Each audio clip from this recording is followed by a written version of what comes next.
Buenas, ¿cómo están? Buenas noches. Bienvenidos a Enfoque de Negocios. Mi nombre es Jorge León Benavides, aquí en Canal B.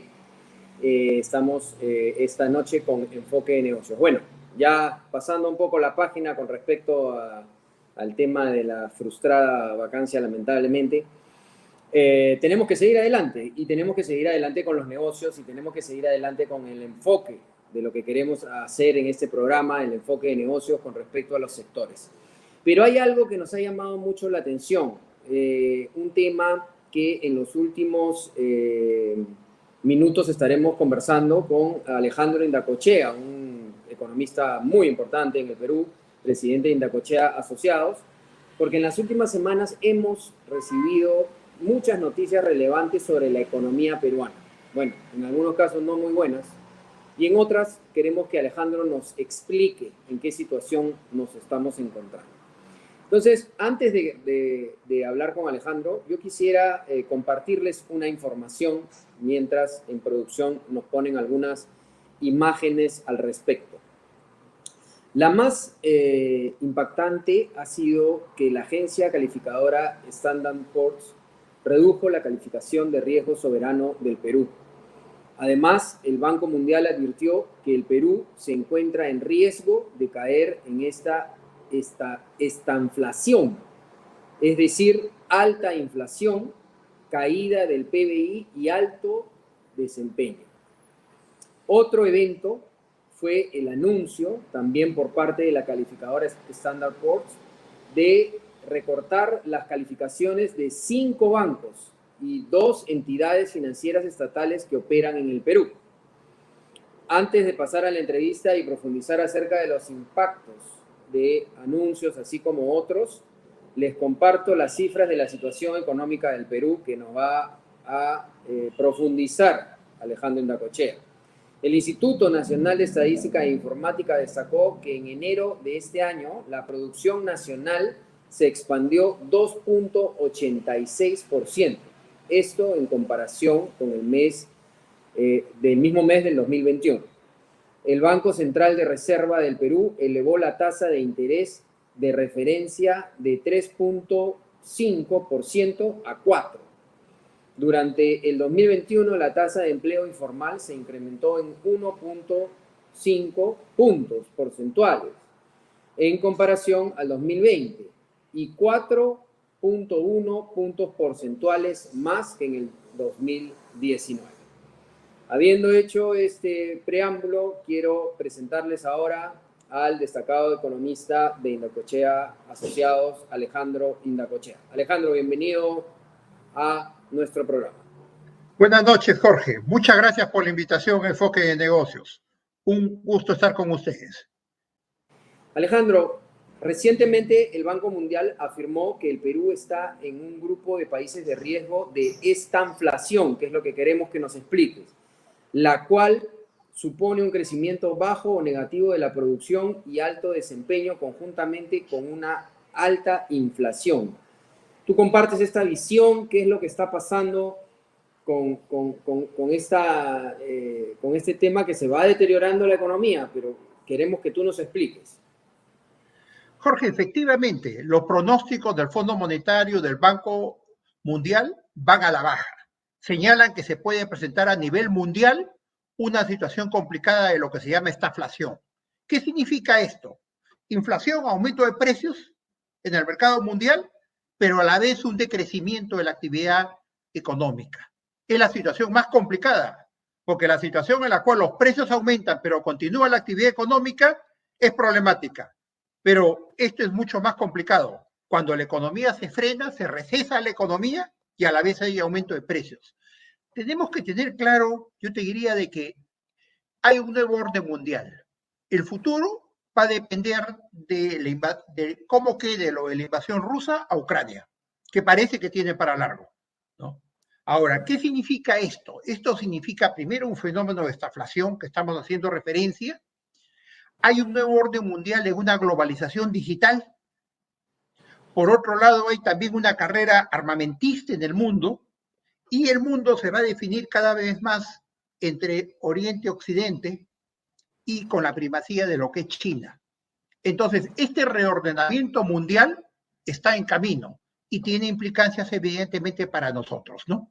En la parte económica. Ahora, Alejandro, el hecho de que tengamos problemas de carácter, digamos, mundial, ¿no? Que afectan nuestra economía y sumado a la mala administración de este gobierno, ¿nos hace la tormenta perfecta para la economía peruana? Lamentablemente eso se complica más el escenario. Y lo que me preocupa es que no hay una toma de conciencia ahorita de cuál es el efecto de esta crisis mundial y mucho menos un plan de contingencia, un plan de emergencia, que vaya más allá de las medidas populistas, ¿no? Me explico mejor. Los efectos que va a haber primero es el petróleo. El petróleo, nosotros somos importadores de petróleo, consumimos 200.000 barriles por día. Escasamente llegamos a 20.000 barriles, porque hay un lote que está fuera de producción, está tomado en la selva. Entonces tenemos que importar día a día 180.000 barriles a precio del mercado internacional. Esto significa que antes estaban a 50, 60 y hoy día está 110, 115 y se amenaza que esto suba. Si sube el precio del petróleo, sube el precio del combustible. Sube el precio del combustible, sube el precio del transporte. Y la pregunta, Jorge, tendría que ser a la inversa. ¿Qué bien o servicio dentro de la economía no depende directa o indirectamente del transporte? Entonces, este aumento del petróleo genera un efecto en cadena de aumento de precios. Va a implicar no solo en el transporte, sino también en la electricidad. Ahora, si hablamos en la parte de granos, el trigo, el maíz, Rusia y Ucrania abastece más del 40% del mercado de granos en el mundo. ¿Qué significa esto? El trigo está subiendo de precio. Aumento de precios en todo lo que es fideos, pan, pastas, que ya está sucediendo. De acuerdo, Y en lo que significa pero el maíz, sí, para eso, Alejandro, yo quisiera que nos digas cuál debería ser, porque claro, hay una situación mundial económica que va a ser complicada para todos los países, pero tú has dicho algo importante, que hay que tomar, que no se están tomando las medidas al respecto como país. Otros países sí están tomando las medidas. Entonces, volteo la pregunta, ¿cuáles son las medidas que debe tomar el gobierno peruano, el presidente Castillo, para esta estanflación que se nos viene de manera inmediata? Mira, paso a responder tu pregunta, ¿ya? Pero lo que te diría es que no estamos conscientes totalmente de los efectos. Va a haber aumento de precios en pollo, en lo que implica los huevos, cebada para lo que es la producción de cerveza, fertilizantes, resinas plásticas y problemas también de transporte en el mercado mundial. Eso es lo que se visualiza. Ahora, ¿qué debería hacer? Yo creo que debería dejar las medidas populistas, porque esto no va a ser posible mantenerlo con el fondo de estabilización. El fondo de estabilización es cuando el precio varía ligeramente hacia arriba o hacia abajo. Si el precio está en $60, sube un poco, mantienes el precio y lo guardas para otro momento. Pero cuando explota como ahora, $110 el barril, es imposible mantener el subsidio, no se puede subsidiar. Además, se está subsidiando de una manera constante, acabándose los recursos del país también, ¿no? Eso es muy populista, pero también se acaban los recursos. Mira, y dar bonos a ciegas tampoco tiene sentido, porque se está repartiendo el bono Yanapay a 13 millones y medio de personas que ganen menos de 2.000 soles, que no necesariamente son pobres. Yo estoy de acuerdo con un subsidio. A los fiscales también hay bonos a los fiscales, o sea, ¿de qué estamos hablando, no? Bueno, es una forma de comprar a los fiscales, ¿no? Porque merced a qué se da a quien me está investigando, le otorgo un bono, un aumento. Eso debería el Congreso evidentemente censurarlo. Ese es un proceso de compra. Hemos hablado del presidente de la República y qué debe hacer ante esta inflación.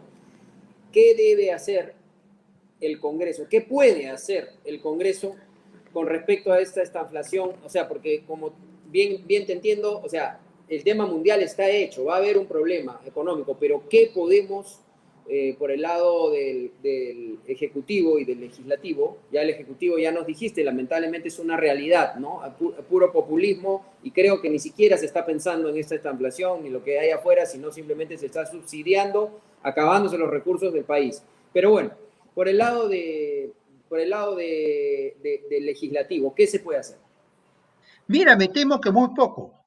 Yo coincido con el Financial Times. El Financial Times dice lo siguiente: el presidente Castillo debe ser vacado, pero esto está en manos del Congreso por incapacidad, digamos, moral, incapacidad técnica, capacidad para poder dirigir un país.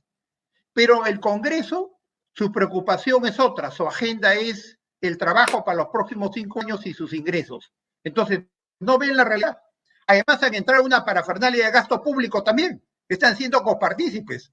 La visita de los niños al presidente es un pedido de pliegos, gastos presupuestales al interior del país. Lo que nos está manteniendo es la bonanza minera, porque paradójicamente en esta situación el oro, el cobre sigan repuntando. No hay ni un solo proyecto minero nuevo y al contrario, los que tenemos están en problemas como Las Bambas y el caso de Cuajones, ¿no? Cuajones, simplemente una comunidad, ha bloqueado el acceso al agua y señala que le paguen chantajeando 5.000 millones de dólares por el uso de esa agua. El año pasado fue uno de los años de mayor recaudación minera, creo que en la historia, ¿no? Uno de los años de gran recaudación minera. ¿Crees tú que el Ejecutivo está gastando en sus bonos a diestra y siniestra toda esta gran masa de recaudación minera que se dio el año pasado? Yo diría malgastando, Jorge. Malgastando. ¿Por qué? Porque mira, el año hemos recibido lo que no se ha explicado a la población es que lo que nos ha sostenido en la pandemia en estos años es la minería. Hemos recibido por la bonanza minera el año pasado en la balanza comercial ingresos por exportaciones adicionales por 18.000 millones de dólares. Y para este año se estima lo mismo. Si esos recursos los vamos a dar a la ciega, los vamos a seguir negociando con los niños en el Congreso, evidentemente vamos a perder, vamos a malgastar, digamos, el dinero que nos está dando la oportunidad el mundo en plena crisis de poner esos ingresos. Tal vez ahí recordaría Basadre, vamos a quedar como las bonanzas efímeras del guano o del salitre, que terminaron, dejaron corrupción y nos dejaron igual de pobres. Eso es lo que yo temo que puede suceder ahora, con esta bonanza minera. Un tema vinculado a la minería y al empleo en general es el Decreto Supremo 001-2022, promulgado por la ministra Betsy Chávez. ¿Cuál es tu opinión frente a la posición de esta norma, ¿no? O sea, este tema de tercerización realmente no parece ser que o no lo entienden bien porque ni siquiera es populista. Eso es lo que más nos preocupa. ¿Por qué digo que no es populista? Porque los cálculos no están bien hechos. Los que antes tercerizaban a una empresa de 100 trabajadores y el gobierno les va a obligar a contratar a los que trabajan directamente, pues contratará al 20%, por lo menos en el sector minero, contratará al 20% y el 80% se va a ir a la calle. Entonces parece que no están ni siquiera haciendo los cálculos bien, ¿no? Mira, Jorge, vamos a ir por partes. Primero, la ministra, hay una situación delicada, que es un mal precedente en el país para las nuevas generaciones. Una tesis que tiene 32 páginas de plagio. Y lo que más me sorprende es que la Universidad Basadre de Tacna señala que no hay plagio, que simplemente es referencia o datos adicionales, y son 32 páginas textualmente plagiadas. Yo creo que si Basadre reviviera hoy día, se vuelve a morir de encontrar que su universidad, que su nombre está siendo usado para una universidad que acepta a nivel de toda su organización el plagio, porque dice que no es plagio, sino similitud. Algo igualmente evidente. Como el otro refería que era copia, ¿no? Ahora, la ministra no tiene ninguna experiencia, simplemente es una incondicionalidad al señor Castillo, que es lo que a él le interesa, y yo diría que el Ministerio de Trabajo y Promoción Social tendría que cambiar su nombre. Ministerio de Promoción del Trabajo Informal. ¿Por qué? Porque lo que van a hacer con esto, con la terciarización, impedir, cortar la terciarización, que muchas empresas, no es su actividad central, no es su negocio ellos tener seguridad, llaman una empresa de seguridad, llaman una empresa para que le dé abastecimiento en alimentos, no es negocio para ellos ponerse a hacer los alimentos o dar la seguridad. Simple y llanamente lo que va a suceder es una mayor informalidad, ¿no? Alejandro, la última pregunta.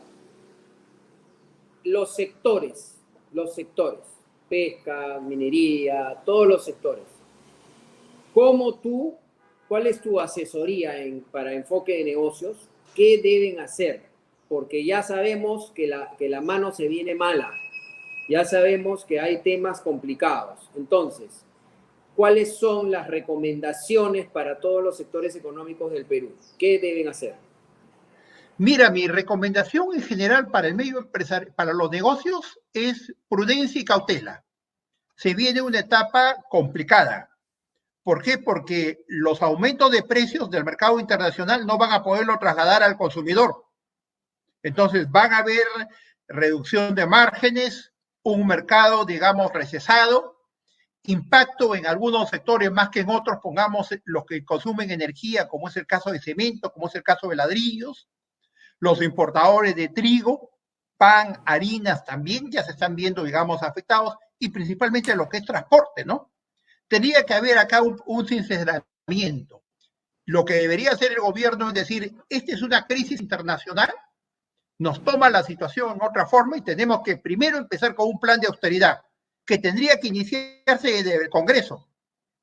Y los sectores empresariales, evidentemente, tomar también con cautela, con prudencia esta nueva situación. Pero lo que me temo, Jorge, es que nadie puede solucionar un problema que no ve y no lo estamos viendo. Y de parte del gobierno, la clásica de los populistas es seguir con las medidas, digamos, de corto plazo de populismo, bono, fondo de compensación, bajar el selectivo al consumo, subir sueldos al sector público, bonos a los fiscales, y llegado el momento, entramos pues a un colapso económico mayor, ¿no? Porque estamos sacrificando lo que nos costó más de 30 años, ¿no? Como es la calificación crediticia que tú mencionabas al inicio, ¿no? Que hoy día esa calificación crediticia implica que los bancos para financiarse requieren pagar más. Esto implica suba de la tasa de interés con un mayor riesgo y a quienes más van a afectar van a ser al pequeño, mediano empresario, que es al que ellos decían proteger, ¿no? A que ellos decían ayudar, ¿no? Entonces se viene una situación complicada donde yo creo que a nivel empresarial tenemos que actuar, te reitero, con prudencia, con cautela, visualizando cuáles son los efectos de esta estaflación sobre su negocio, y de parte del gobierno, lo ideal sería que se percate de esta nueva situación y afrontar una realidad en forma diferente, ¿no? Alejandro, muchísimas gracias por estar con nosotros y poder darnos tus consejos para nuestros televidentes de negocios de todo tipo y de los sectores. Y esperamos tenerte en otra oportunidad aquí por Enfoque de Negocios. Muchas gracias, Jorge, por la invitación. Un gusto estar con ustedes. Bien. A continuación, en Enfoque de Negocios, vamos a hablar en nuestro bloque de comentaristas. Vamos a hablar nos va a tocar en esta ocasión con Giovanni Ugarelli. Pero antes de hablar con Giovanni Ugarelli, vamos a hablar de un tema muy importante, que es la gran feria Expomina. Del 27, 28 y 29 de abril vamos a tener la feria en la que están en el Centro de Convenciones Jockey, donde están la gran cantidad de proveedores, y va a ser visitado por una gran cantidad también de empresas mineras y sus stakeholders. Así que todos los compradores, van a haber más de 80 charlas, empresas internacionales, va a ser una gran fiesta de la minería como ha sido Expomina en esta 7ª versión, ya fue declarada como feria internacional, y por supuesto uno puede inscribirse en Expomina gratuitamente para poder ingresar a Expomina y poder ver lo que es la tecnología de punta a nivel mundial que tenemos en el sector minero, que es un orgullo para todos los peruanos. Así que adelante con el video. En el año 2022, el anuncio del inicio de la construcción de 7 proyectos mineros marcará la pauta para el crecimiento económico del país. Así, Expomina Perú avanza impulsando las transacciones comerciales de la gran industria minera y sus proveedores. Participa con nosotros en la Gran Feria Minera de Lima, que abrirá sus puertas del 27 al 29 de abril y será presidida por Víctor Gómez, de compañía minera Antamina. No dejes pasar la oportunidad de presentar tus productos y servicios al sector más importante de la reactivación económica. Presentaremos la conferencia Conferencia Internacional de Minería y el Congreso Latinoamericano de Compradores Mineros. Separa tu stand en Expomina Perú y haz negocios con el sector minero. Bien, si usted quiere tomar un stand, o si quiere ser proveedor o ya es proveedor, es una cita infaltable. Todavía quedan stands, así que tiene que entrar a la web de Expomina Perú y va a poder tener toda la información escribiendo a la información sobre los mails y contactos que tenemos ahí. Bien, vamos a presentar ahora a Giovanni Ugarelli.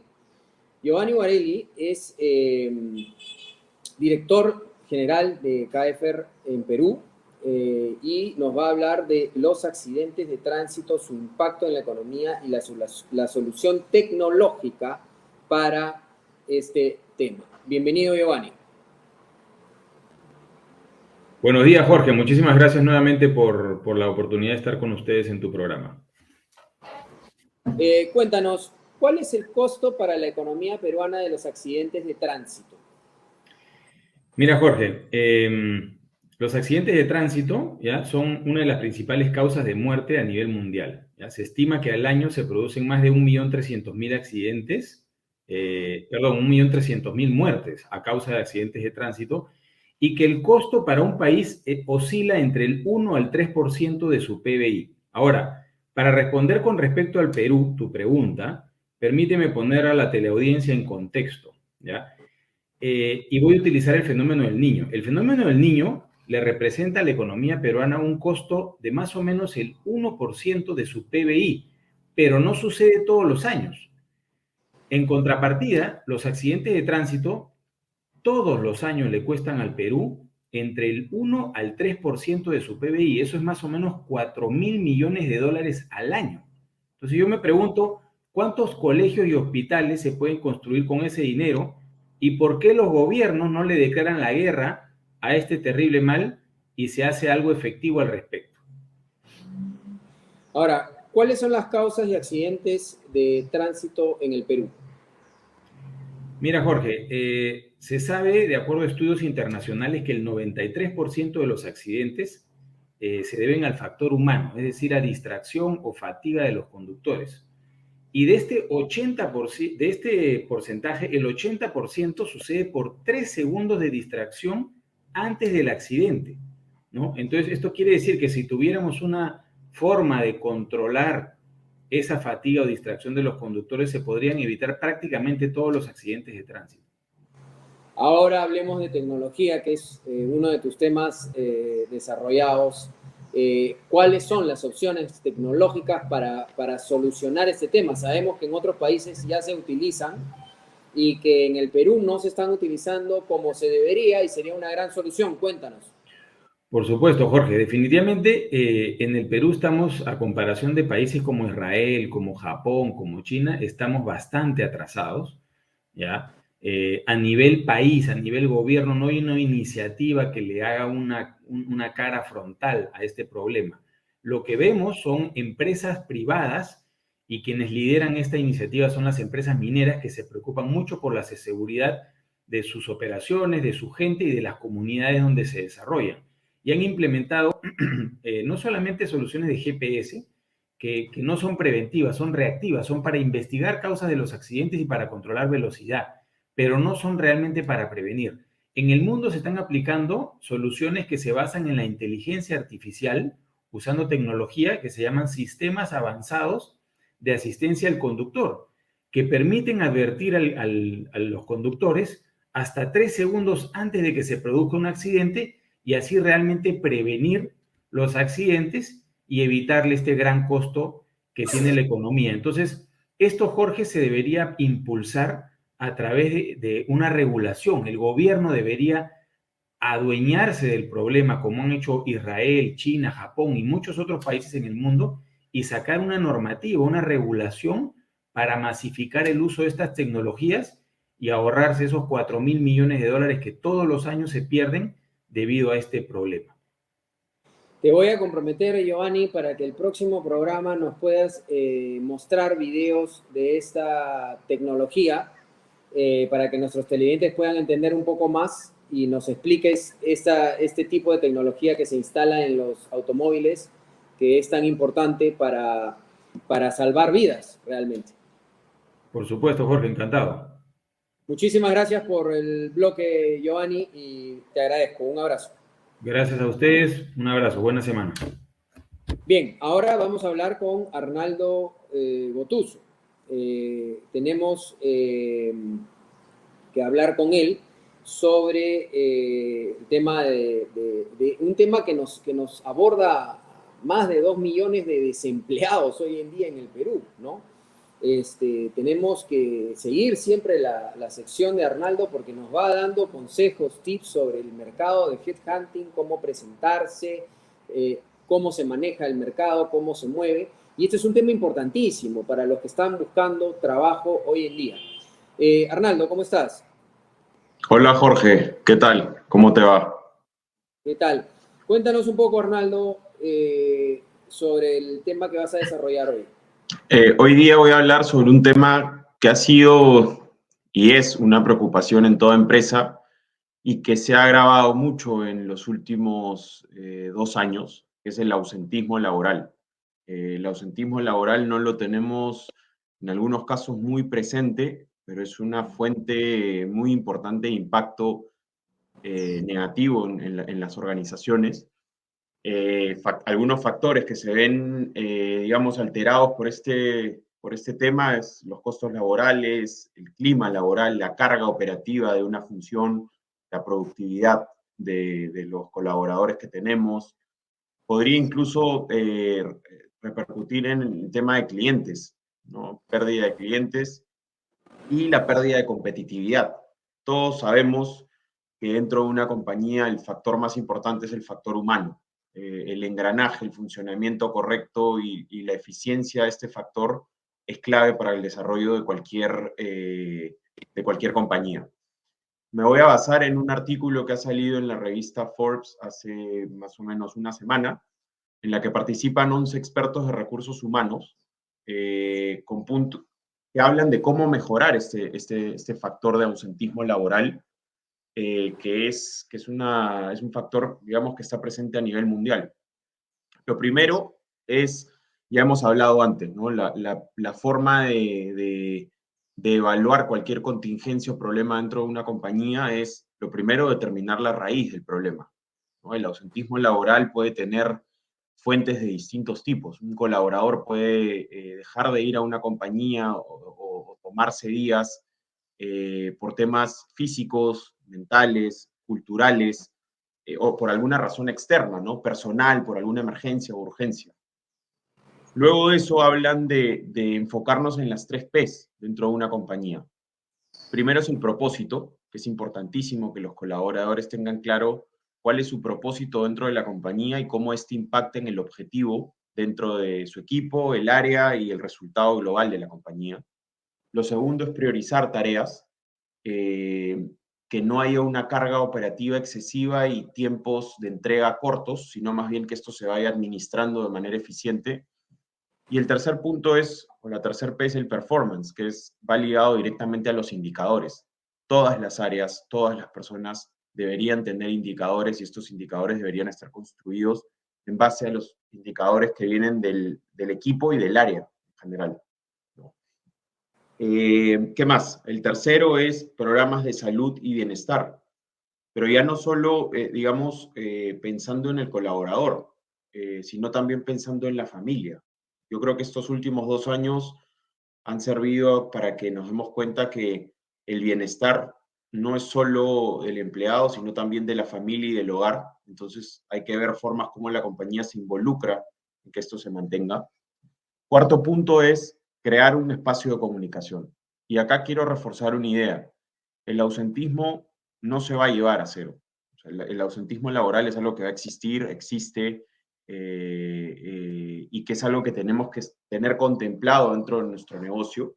Y lo que hay que hacer es generar espacios de comunicación con nuestros colaboradores.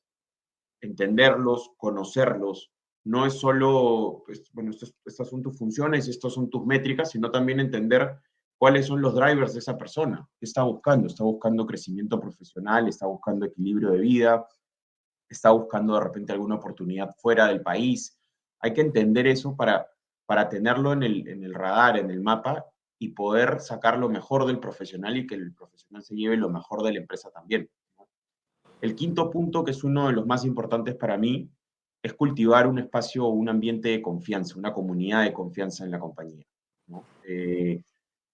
Las variables o las aristas de una persona cambian, la estructura familiar, los intereses, la vida personal va cambiando en el tiempo, y lo importante es que pensemos que un colaborador y una empresa es una relación de personas. Entonces, hay que trabajar en un ambiente de confianza, hay que abrirnos, hay que las personas se sientan cómodas de compartir información sensible para ellos, para que la compañía los vaya conociendo. El sexto punto es algo que es importantísimo y que hemos aprendido a usar con los años, son los horarios flexibles, ¿no? Las contingencias, las emergencias familiares, los problemas del día a día, los problemas de la casa, el tráfico, etcétera, etcétera, son temas que están instalados ya en nuestra sociedad y tenemos que saber, digamos, enfocarnos en cuáles son los objetivos o los indicadores de esa persona y no tanto en las horas trabajadas, ¿no? Lo importante es que los colaboradores sientan que tienen un espacio o un tiempo respaldado por la compañía para atender cualquier emergencia o urgencia y que eso no va a mermar en la imagen que tienen dentro de la compañía, ¿no? El punto 7 yo creo que es importantísimo para cualquier relación, para sea personal, o social o laboral, dejar las reglas claras desde el inicio, ¿no? Y un manual de reglas interno, yo creo que es importantísimo setearlo, tener claro cuáles son los objetivos, que al final una frase que salía de este artículo es: consigues lo que permites o lo que toleras. Entonces, y está demostrado que cuando un colaborador tiene las reglas claras, siempre se mantiene dentro o es más, digamos, la tendencia es mayor a que se mantenga dentro del plan. Ellos hablan de un acrónimo que es en inglés CARE, que bueno, son siglas, un acrónimo, como lo dije, que habla de, primero, comunicación clara y directa, siempre cuidando al interlocutor o cuidando el espacio de la comunicación. Lo segundo que es crítico es la responsabilidad conjunta. Yo creo que más que objetivos o solo objetivos hay que generar compromisos. Siempre generar un compromiso es más rentable, incluso porque ambas partes están comprometidos a lograrlo. El tercer punto es reforzar comportamientos positivos, verlos en el equipo, reforzarlos. Y el último es generar empatía. Al final todos somos personas y lo importante es entendernos y ayudarnos. La salud, el bienestar, la tranquilidad, la empatía con un colaborador va a hacer que su eficiencia sea muchísima. El punto número 9 es ofrecer ayuda. A veces la carga laboral se puede disparar y hay que analizarla, hay que ofrecer ayuda, hay que trabajar en que los colaboradores tengan sentido de urgencia, pero también sepan administrar sus tiempos, ¿no? Con conversaciones, con disposición de ayuda, que vean que la intención del jefe no es solo apretar por lograr los resultados, sino ofrecer ayuda para que esto se realice. Algo que se instaló ya en nuestra sociedad, el trabajo remoto, es importantísimo tenerlo, que no volvamos de repente a lo que teníamos antes, ¿no? Que estaba dentro de las ofertas, dentro de los contratos, pero a los colaboradores les generaba un poco de temor tomarlo por la imagen o la percepción de la compañía. Y el último, y no menos importante, es evitar los malos hábitos, ¿no? Hay que entender las reglas, hay que compartir las reglas, lo que decía hace un momento, las normas internas, entender cómo funciona la compañía, entender cuáles son los drivers del colaborador y tratar de mantenerse en regla. Excelente. Ahora, las empresas que acaban de escuchar todo lo que acabas de decir, que ha sido bastante profundo y exacto, que todavía no cumplen con todos estos requisitos. ¿Por dónde comienzan, Arnaldo? Porque algunos pueden decir, bueno, tiene razón Arnaldo, pero ¿por dónde puedo comenzar con mi empresa? Lo primero es analizar datos, ¿no? para encontrar la raíz del problema, primero hay que analizar los datos. ¿Cuántos permisos, cuántos temas de ausentismo justificado o no has tenido en el año por área, por colaborador? Segundo es, acá recomiendo más que tener una mirada de área o de compañía, de compañía es entrar área por área, ¿no? Y analizarlo. Y el tercer punto es conversar, es que la comunicación es clave. Luego de tener estos datos, seguramente van a haber compañías que no los lleguen a identificar, darse una línea de tiempo para identificarla, 6 meses, 8 meses, un año, medir esto y al cabo de ese tiempo sentarse a evaluarlo y conversar con la compañía, hacer encuestas, ver cómo están, hacer una evaluación interna de la compañía y ver en qué momento están y cómo pueden mejorar. Excelente, Arnaldo. Te agradezco muchísimo. En verdad es muy importante lo que nos vienes diciendo semana a semana sobre este mercado del headhunting. Arnaldo es el gerente general de la empresa KSR Global. Así que muchísimas gracias por estar con nosotros y te esperamos la próxima semana para seguir hablando de estos temas que son tan importantes para el ordenamiento de las personas y el mercado de headhunting en el Perú. Muchas gracias. Nos vemos. Bien, hemos llegado al final del programa. Es muy interesante definitivamente haber hablado con Alejandro Indacochea sobre lo que está pasando en el Perú. Preocupante realmente que no estemos tomando medidas al respecto de lo que está pasando internacionalmente. Otros países ya están tomando medidas y nos estamos dedicando a la bonificación y al subsidio, lo cual tarde o temprano se acaba, ¿no? Y además debemos, creo que, apoyar a la pobreza extrema realmente, ¿no? Realmente lo que más da pena en todos los que hemos construido este país en los últimos años es ver cómo nuestra ansiada meta de reducir o eliminar la pobreza extrema para siempre, ver cómo se pudo reducir en grandes porcentajes y ver cómo nuevamente la pobreza extrema se está agrandando y no se puede hacer nada. No se puede hacer nada mientras no podamos tomar las decisiones adecuadas. Cautela, mucha cautela para los empresarios, para los sectores. Cautela, ser inteligentes, saber asesorarse, como podemos ver en lo que nos explica Giovanni, Guillermo León, que en esta oportunidad no ha podido estar, y también, por supuesto, Arnaldo Botuso. Hay que tener cautela, como dice Alejandro Indacochea, economista reconocido, pero debemos también ver lo que se nos viene con inteligencia, ¿no? Hay que estar muy, muy metidos en nuestro negocio, hay que ver realmente de dónde podemos de repente bajar costos y ser más eficientes. El uso de la tecnología muchas veces ayuda, así que vamos a ver cómo vienen las cosas. La idea de este programa es justamente que nos puedan escuchar todos los empresarios, todos los sectores y también el gobierno, porque la idea es que puedan hacer un cambio, un giro y entender que tener buenos ministros, tener buenos viceministros ayuda muchísimo a los sectores y a las empresas, que son al final las que dan la recaudación para que el gobierno pueda hacer la inversión y el gasto anualmente en todos los sectores. Así que a nombre de Enfoque de Negocios, les agradecemos muchísimo por estar con nosotros y los esperamos el próximo martes aquí por Canal B. Este programa viene gracias a la multiplataforma Rumbo Minero American Mining.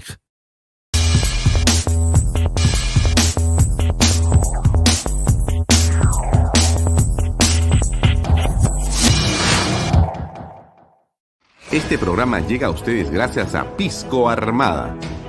Un pisco de uva quebranta de 44% de volumen y 5 años de guarda.